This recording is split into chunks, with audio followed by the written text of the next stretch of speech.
ನಿನ್ನೆ ಅಲ್ಲದೆ ಮೊನ್ನೆ ರಾತ್ರಿ ಸುಮಾರು 7:20 ಸಮಯದಲ್ಲಿ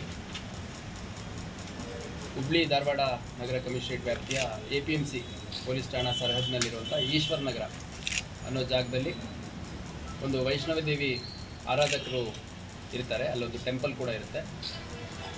ಆ ಟೆಂಪಲಲ್ಲಿ ತಮ್ಮ ಆ ದಿನದ ಪೂಜಾ ಕಾರ್ಯಗಳನ್ನೆಲ್ಲ ಮುಗಿಸ್ಕೊಂಡು ವಾಪಸ್ ಬರುವಂಥ ಸಂದರ್ಭದಲ್ಲಿ ತಮ್ಮ ಗಾಡಿಯನ್ನು ಹತ್ತುವಂಥ ಸಂದರ್ಭದಲ್ಲಿ ಏಕಾಏಕಿ ಒಬ್ಬ ವ್ಯಕ್ತಿ ಬಂದುಬಿಟ್ಟು ಅವ್ರಿಗೆ ಹಿಂದಿನಿಂದ ಹಲ್ಲೆ ಮಾಡಿ ನಂತರ ಅವ್ರ ನೆಲಕ್ಕೆ ಬಿದ್ದಾಗ ಫರ್ದರ್ ಚಾಕುವಿಂದ ಸ್ಟ್ಯಾಪ್ ಮಾಡಿ ನಂತರದಲ್ಲಿ ಕಿಮ್ಸ್ ಹಾಸ್ಪಿಟ್ಲ್ ತರೋಷ್ಟೊತ್ತಿಗೆ ಅವ್ರದ್ದು ಮಾರ್ಗ ಮಧ್ಯದಲ್ಲಿ ಡೆತ್ ಆಗಿರುತ್ತೆ.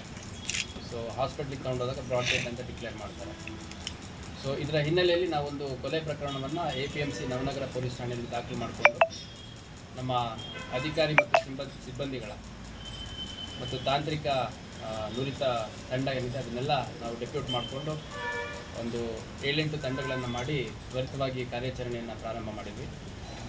ಅದರಲ್ಲಿ ನಮಗೆ ಮುಖ್ಯವಾಗಿ CCTV ಅದರಲ್ಲಿ ನಮಗೆ ಅಲ್ಲಿ ಬಂದಿರೋಂಥ ವ್ಯಕ್ತಿಗಳು, ಅನುಮಾನಾಸ್ಪದವಾಗಿ ಓಡಾಡಿರುವಂಥ ವಾಹನಗಳು, ವ್ಯಕ್ತಿಗಳು ಅದನ್ನೆಲ್ಲ ಪತ್ತೆ ಮಾಡುವಂಥ ಪ್ರಯತ್ನ ಮಾಡಿದ್ವಿ.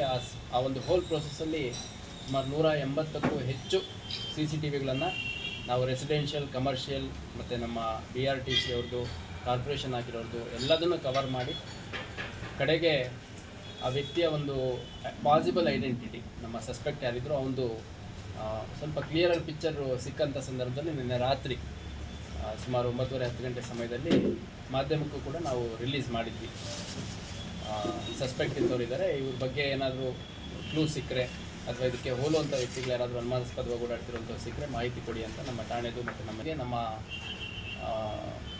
ಬಾತ್ಮೀದಾರರು ಒಂದು ಮಾಹಿತಿಯನ್ನು ಕೊಡ್ತಾರೆ. ಚೆನ್ನಮ್ಮ ಸರ್ಕಲ್ ಏನಿದೆ ಅದು ಸುತ್ತಮುತ್ತ ಈ ಅನುಮಾನಾಸ್ಪದ ವ್ಯಕ್ತಿ ಓಡಾಡ್ತಿರ್ಬೋದು ಅಂತ. ಭಾಳ ಒಂದು ಹೆಮ್ಮೆಯ ವಿಚಾರ ಅಂತಂದರೆ ಮಾಧ್ಯಮದಲ್ಲಿ ತೊಡಗಿಸ್ಕೊಂಡಿರುವಂಥ ವ್ಯಕ್ತಿಯಿಂದನೇ ಈ ಒಂದು ಪ್ರಕರಣದಲ್ಲಿ ನಮಗೆ ಪ್ರಮುಖ ಬಾತ್ಮಿ ಬಂದಿರುವಂಥದ್ದು. ನಾನು ಎಲ್ಲರಿಗೂ ಧನ್ಯವಾದ ಅರ್ಪಿಸಲಿಕ್ಕೆ ಇಷ್ಟಪಡ್ತೇನೆ.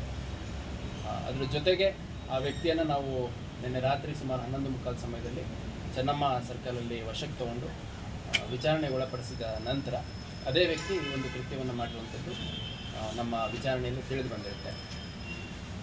ಸೊ ಈ ಆರೋಪಿ ಏನಿದ್ದಾನೆ ಇವನ ಹೆಸರು ಸಂತೋಷ್ ತಿಮ್ಮಣ್ಣ ಭೋಜ್ಗಾರ್ ಅಂತ. ಇವನ ಹೆಸರು ಸುಮಾರು 44 ವರ್ಷ ವಯಸ್ಸಾಗಿರುತ್ತೆ ಅವನಿಗೆ. ಈ ಹಿಂದೆ ಈ ವೆಹಿಕಲ್ನ ವಾಟರ್ ಕ್ಲೀನಿಂಗ್ ಮಾಡುವಂಥದ್ದು ಒಂದು ಕೆಲಸ ಮಾಡ್ಕೊಂಡಿರ್ತಾನೆ. ಕೋವಿಡ್ ನಂತರದಲ್ಲಿ ಆಟೋ ಡ್ರೈವರ್ ಆಗಿ ಕೆಲಸ ಮಾಡೋದು ಅದೆಲ್ಲ ಮಾಡ್ತಾನೆ. ಅವನ